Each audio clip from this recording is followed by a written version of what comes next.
Como primer subtema tenemos la fisiología de la masticación normal. Y bueno, el artículo nos menciona que la ingestión comienza con la elección y la selección de los alimentos y pues termina con su paso a través del esfínter esofágico superior durante la deglución. Como primer punto o punto importante tenemos que la ingestión se controla principalmente de 3 puntos de control. El primero es la selección de un alimento antes de la ingestión. El segundo consiste en las señales sensoriales de comida y el tercero y último es la deglución. En este último se puede ocurrir lo que es la cancelación por medio del bueno. Después de que ocurre la selección, pues los alimentos sólidos o semisólidos suelen ser repartidos en bocados y bueno, esto generalmente por los dientes frontales, después se pasan para los molares y durante esta fase cada bocado es pues analizado por nuestro gusto, nuestro olfato y por el sistema sensorial. Si este segundo punto de control más bien llega a salir con éxito, entonces pues se van a activar los patrones de la masticación y que estos están ubicados en la corteza cerebral y el tallo cerebral. En el tercer paso lo que ocurre es que la comida masticada, es decir, el bolo alimenticio, se mueve hacia atrás a lo largo de la superficie de la lengua orofaringea. Después de esto cruza el istmo de las fauces y se acumula en los pliegues faringoepiglóticos. Como último punto o tercer punto de control, pues básicamente es la deglución y ocurre con la apertura del esfínter esofágico superior. En los mecanismos de la adaptación a la masticación se pueden distinguir de 4 tipos de adaptación o variabilidad. En el primero son adaptaciones que se realizan en las secuencias en los cambios de alimento durante la transformación en un bolo alimenticio. Como segundo tenemos la programación de la masticación para adaptarse a los alimentos. Como número 3, la programación lenta, esto para adaptarse a condiciones evolutivas como movimientos de ortodoncia. Y por último, el número 4, en el cual la masticación se adapta para la pérdida dental. En el artículo también se menciona que los patrones de masticación pueden cambiar por respuestas causadas al masticar, como el dolor en la articulación temporomandibular, el dolor dental o en la mucosa. También la adaptación a cada tipo de alimento, el artículo menciona que puede ser programado antes de que comience la secuencia. Por último, tenemos que la plasticidad cortical parece ser la base de la adaptación de la masticación, que acompaña a procesos evolutivos como los movimientos de ortodoncia, desgastes o envejecimiento de los dientes. Otro subtema importante de los que nos menciona el libro es la capacidad con o sin adaptación compensatoria, que viene siendo la incapacidad. Nos habla principalmente de que pues para poder evaluar una función masticatoria, pues primeramente debemos de observar que cumpla con su propósito. Esto pues nos dirá que también se adaptan los centros masticatorios al alimento y se puede identificar de 3 tipos de maneras. La primera es totalmente saludable, la segunda es moderadamente deteriorada y el tercero es totalmente deteriorada. Estos pues determinan la capacidad masticatoria, la adaptación compensatoria y la incapacidad masticatoria. Por otro lado, es importante mencionar que pues la capacidad significa que la masticación se logra de manera perfecta y que la capacidad masticatoria está totalmente intacta. La adaptación compensatoria se produce principalmente cuando la masticación se altera ligeramente, pero el individuo puede adaptarse fisiológicamente, esto pues aumentando los ciclos de masticación para obtener un bolo más normal. Es importante también recalcar que la adaptación compensatoria implica un poco más de esfuerzo. Por otro lado, la incapacidad se refiere a que la función es deficiente y esto se debe a que no se realiza un bolo alimenticio adecuado. Por último, tenemos que la adaptación compensatoria puede encontrarse en distintas enfermedades. La principal es dismorfia craneofacial, también se puede encontrar en enfermedades neurológicas, secuelas de traumatismos, en trastornos temporomandibulares.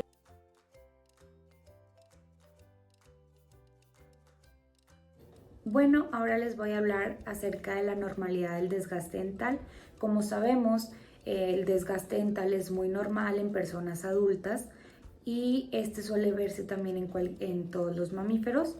Principalmente se observa en poblaciones que llevan una vida de forma más arcaica y que no suelen consumir alimentos procesados, que es más alimento natural.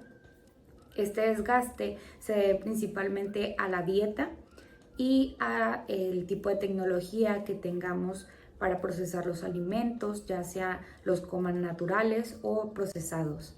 También suele verse mucho en la actualidad, pero ocurre de una manera más lenta, ya que solemos consumir muchos alimentos procesados y la fuerza de masticación es más leve. Todas las facetas del desgaste oclusal se forman durante los diferentes ciclos de masticación.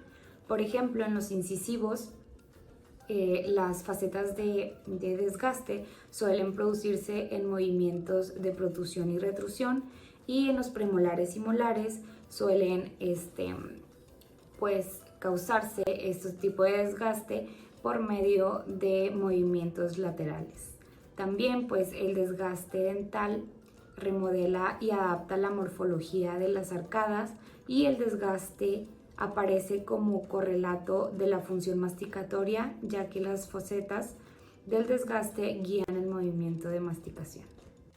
La pérdida del material dental debido al desgaste da como resultado el desplazamiento, esto para mantener en contacto tanto los dientes superiores como los inferiores.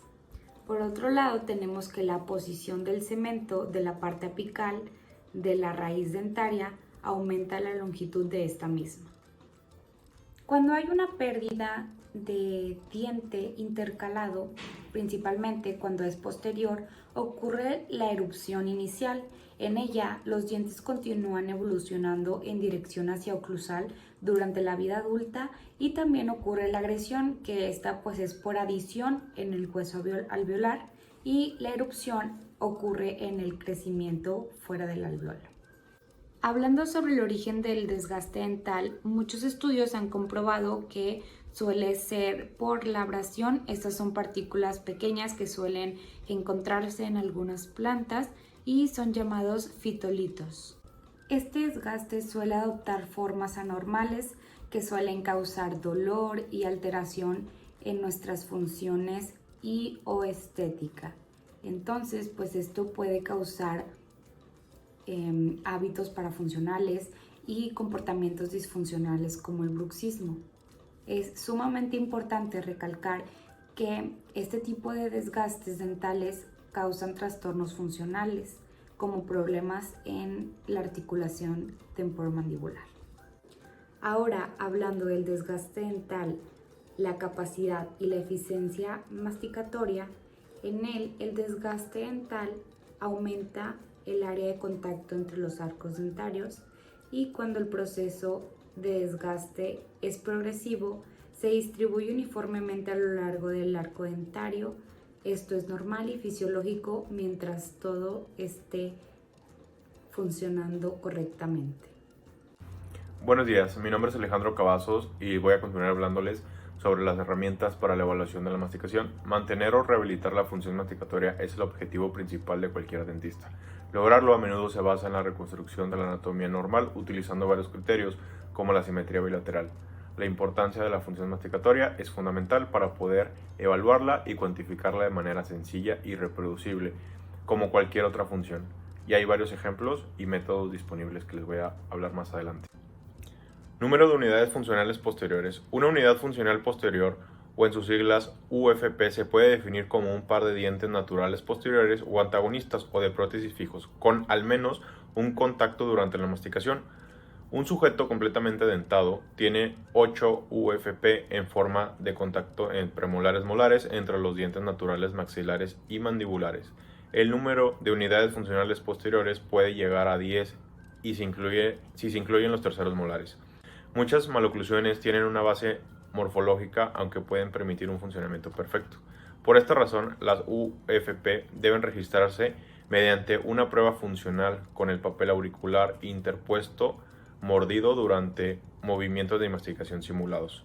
El papel de los dientes opuestos en la masticación es sencillo. Numerosos estudios han demostrado que el rendimiento de la masticación se reduce con la pérdida de los dientes posteriores, ya que estas son las herramientas activas en la trituración de los alimentos. La función masticatoria puede evaluarse subjetivamente mediante cuestionarios autoadministrados. Estos cuestionarios se utilizan a menudo en las encuestas epidemiológicas. También pueden ser útiles a la hora de evaluar un cambio introducido por una intervención terapéutica en una población específica. Por ejemplo, un cuestionario de este tipo evalúa de manera útil el beneficio de las poblaciones edéntulas de usar implantes.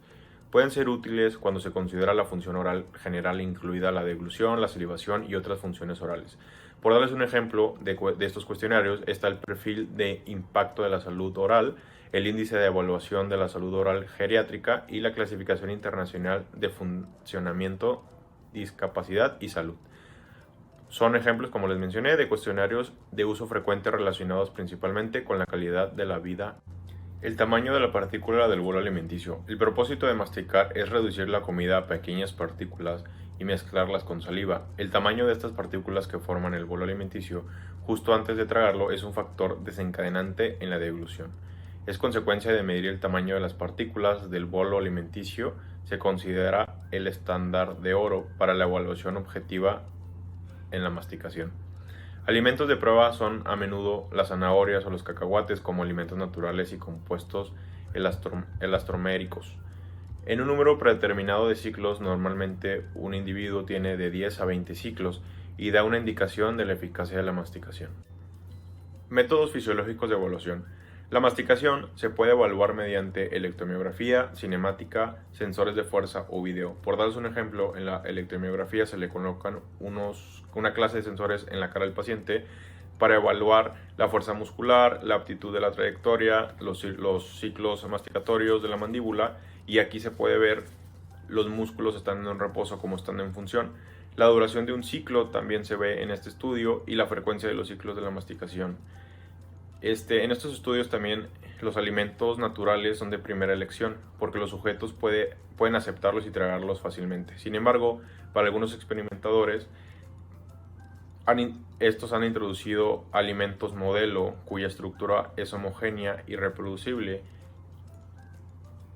propiedades físicas más controladas y tamaño y forma gelatinosa.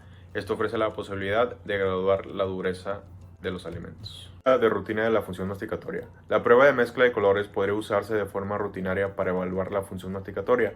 La ventaja de esta prueba de masticación es que puede utilizarse fácilmente en la práctica dental diaria para determinar la capacidad masticatoria de un paciente antes y después de alguna rehabilitación oral. La prueba colorimétrica demuestra la capacidad de un individuo para homogeneizar un soporte inicialmente bicolor en una sola fase monocromática y así formar un bolo homogéneo. Se han utilizado diferentes materiales como la pasta de masticar bicolor, cera bicolor y la silicona bicolor. El material de prueba más prometedor en este tipo de exámenes es una goma de mascar de 2 colores que el sujeto mastica durante un número definido de ciclos y luego escupe. La mezcla de los 2 colores se evalúa visualmente mediante observación directa o con un software de análisis. Adaptación de la masticación en cambios de la oclusión funcional. Aquí consideramos la maloclusión exclusivamente desde un punto de vista funcional. ¿Hasta qué punto puede llegar a afectar la maloclusión en la masticación? Se afirma que la maloclusión tiene un poco impacto en la masticación. Esta evaluación se basa en situaciones clínicas casuales, pero no tiene en cuenta la amplia variedad de situaciones cubiertas por el término maloclusión. Existe una gran diferencia entre la maloclusión morfológica, como el apiñamiento dental anterior limitado, que que es puramente estético, y las maloclusiones importantes, que pueden llegar a ser desde una cirugía oncológica maxilofacial o una parálisis cerebral severa repentina. Aparte de todo esto, la saliva, que debe ser de calidad y de cantidad adecuada, hay dos factores que aparecen a afectar el grado de adaptación, que puede ser el número de dientes funcionales y las fuerzas masticatorias. Cuando se encuentra en un estado de incapacidad, los pacientes que presentan una masticación deficiente pueden excluir su dieta los alimentos difíciles de masticar. Por ejemplo, los usuarios de prótesis removibles rechazan los alimentos duros y se limitan a los que son fáciles de masticar. Por ejemplo, como les mencioné anteriormente, las gelatinas.